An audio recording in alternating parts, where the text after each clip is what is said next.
Jóvenes, una vez más, ¿qué es el principio o criterio de oportunidad? Primero, es una de las tareas que tienen puesta una discusión eterna entre la legalidad y la oportunidad, un enfrentamiento entre el sistema procesal anglosajón y el sistema procesal romano, germánico, francés o continental. Lo encontramos. Un elemento que se ha incorporado en la reforma procesal en Latinoamérica y que ha venido como una especie de salvador, de solución a la saturación de nuestros tribunales. Hacer un comentario: en Estados Unidos van a juicio menos del 5% de los procesos penales que son llevados al tribunal por la fiscalía, porque se aplica en ellos el principio de oportunidad, que parte de una negociación donde todo entra dentro de lo posible para que se establezca esta negociación sobre la base de un fin mayor. El principio de legalidad, el principio continental, establece que toda acción delictiva debe ser investigada, sin excepción. Y solamente la imposibilidad de proceder legalmente contra ella puede establecer una extinción de la investigación, un archivo de la actuación o un sobreseimiento. Solo eso. No obstante, la reforma reconoció que establecer un criterio de oportunidad, que es como lo reconoce la Ley Nacional de Procedimientos Penales, sería una cuestión válida para el saneamiento de todos aquellos procesos denominados por la doctrina como procesos baratela, procesos donde se desgasta la fuerza pública y al final no tiene un gran fin para la sociedad. Aquí interviene, por supuesto, el proceso administrativo sancionador, las multas, aquellos delitos bagatela de impacto mínimo, impacto social, pero que tienen que ser de alguna manera reprendidos, tienen que ser procesados o tiene que haber una consecuencia jurídica. El criterio de oportunidad tiene su amparo en el artículo 256, que sí lo hago específico, donde podrá aplicarse el criterio de oportunidad siempre que se garantice, y aquí se establecen dos límites: la reparación del daño a la víctima en consideraciones específicas de cada caso. El objetivo principal es evitar la saturación del sistema judicial. Los principios claves son: tiene que haber una proporcionalidad entre la persecución penal y la gravedad del delito, tiene que haber una reparación del daño, un interés público, una objetividad y una no discriminación. La aplicación del criterio de oportunidad debe basarse en razones objetivas y no discriminatorias. Por tanto, todos somos susceptibles de que se nos aplique ese criterio siempre que tengamos circunstancias similares. Y entonces se establecen varios criterios. Entre ellos, cuando el imputado haya sufrido un daño físico o psicológico grave como consecuencia del delito. Dígase, si la persona está en un accidente de tránsito, ocasionó la muerte de varias personas, pero se quedó en coma. No tiene ningún sentido procesarlo. Está en coma irreversible, no va a salir de ahí.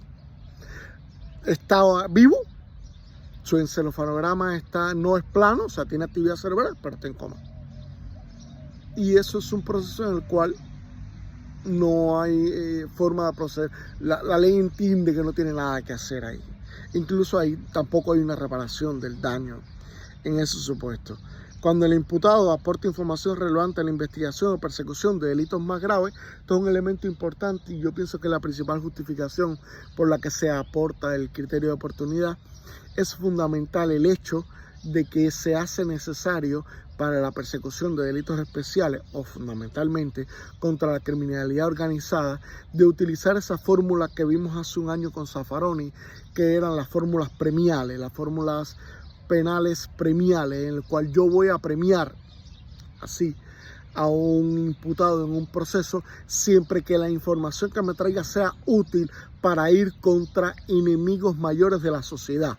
Digamos, a una persona que pudiera ser o traer a un pontero o un halcón, o alguien que tiene una información intermedia, o una persona que hace ejercicio de cobranza por mediante la violencia y la intimidación, que tiene capacidad de identificar y entregarme quiénes son los verdaderos dueños de una organización criminal que pide derecho de piso en una ciudad específica o en un territorio específico.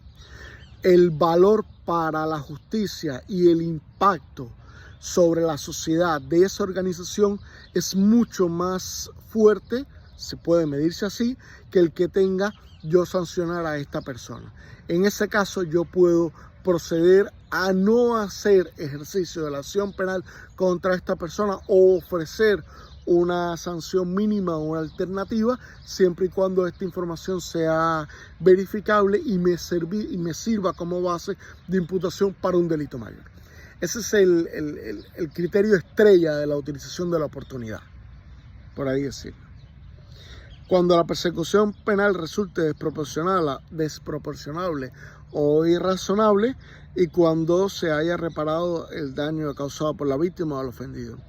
Esta cuestión, cuando la persecución penal resulte desproporcionada y irrazonable, muchas veces va en contra de la persona cuando tiene un estatus específico o un prestigio social y por lo que se esté buscando sea un delito baratela o algo así, como algo no probado o no evidentemente probado o de bajo rango, de baja credibilidad de quien lo puede estar anunciando, un robo de una bicicleta que se quedó desprotegida en un lugar y estamos hablando de que la persona que supuestamente la robó fue un funcionario público que tuvo determinadas características o no tiene ese tipo de interés. Pudiera buscarse algún elemento como ese siempre y cuando pudiera encontrarse una declaración de culpabilidad. No obstante, los criterios para esto son diversos, múltiples y daría todo tipo de referencias posibles. Las fundamentales para cuando se busca a una persona. Aquí para cuando se busca un interés superior para el Estado, disculpen. Aquí también viene un tema de proporcionalidad en cuanto a cuando lo que perdió la persona en un hecho es más duro que lo que se está juzgando. Y tengo siempre un caso muy concreto que es el regreso al accidente de tránsito, donde la persona tiene un accidente, va con su familia, muere toda la familia, es su responsabilidad y lo que hizo directamente fue ese día tomar una mala decisión entre ir a determinada velocidad por un lugar o por el otro. Hay personas que después de este momento no pueden conllevar la culpa, la responsabilidad y pasa a un estado superior de, no diría de locura, pero de inestabilidad psicológica que le impide en lo adelante comprender todo tipo de alcance de sus actuaciones. Y en ese caso, cuando una persona despega de la realidad, no tiene ningún sentido. El efecto para ellos ha sido mucho más grave que otro. Aquí también hay un principio de conciliación o entran en esos criterios de soluciones alternativas al proceso, que también reconoce el código, en los que se estipula de una manera en que yo puedo reparar para los delitos baratela, vuelvo del delito de robo donde no hay violencia, vuelvo a un delito de menor cuantía en la cual yo puedo reparar el daño de alguna manera. Incluso lo he visto en delitos de acoso, donde la persona muestra ese arrepentimiento y también muestra esa necesidad de perdón de la víctima en un proceso reparatorio, en un proceso conciliatorio, y eso lleva a que el Ministerio Público se abstiene de hacer ejercicio de la acción penal siempre que esta persona reconozca sus actuaciones y pueda también resarcir a la víctima de los hechos. En este proceso de conciliación siempre es importante que la víctima dé su consentimiento para esta solución alternativa.